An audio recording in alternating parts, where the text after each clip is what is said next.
Petrol ಮತ್ತು diesel ಬೆಲೆ ಏರಿಕೆ ವಿರೋಧಿಸಿ ಕೇಂದ್ರ ಸರ್ಕಾರದ ವಿರುದ್ಧ ದಕ್ಷಿಣ ಕನ್ನಡ ಜಿಲ್ಲಾ ಯುವ ಕಾಂಗ್ರೆಸ್ ಸಮಿತಿಯ ವತಿಯಿಂದ ಪ್ರತಿಭಟನೆ ನಡೆಸಿದರು.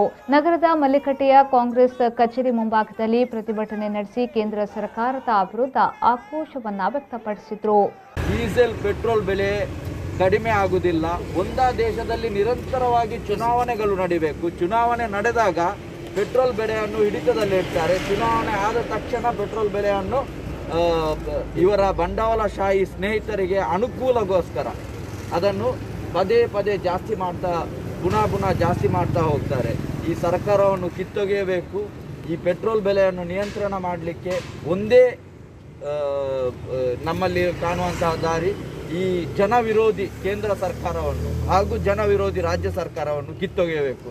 55 ರೂಪಾಯಿ ಟ್ಯಾಕ್ಸ್ ಅನ್ನು ಕಲೆಕ್ಟ್ ಮಾಡ್ತಾ ಇದ್ದಾರೆ 1 ಲೀಟರ್ ಡೀಸೆಲ್ ಮತ್ತು ಪೆಟ್ರೋಲ್ ಅಲ್ಲಿ. ನಾವು ಇವರ ಜನ ವಿರೋಧಿ ಧೋರಣೆಯನ್ನು ಖಂಡಿಸ್ತೇವೆ. ಯುವ ಕಾಂಗ್ರೆಸ್ ಇದರ ವಿರುದ್ಧ ಪ್ರಬಲವಾಗಿ ಪ್ರತಿಭಟಿಸ್ತೇವೆ.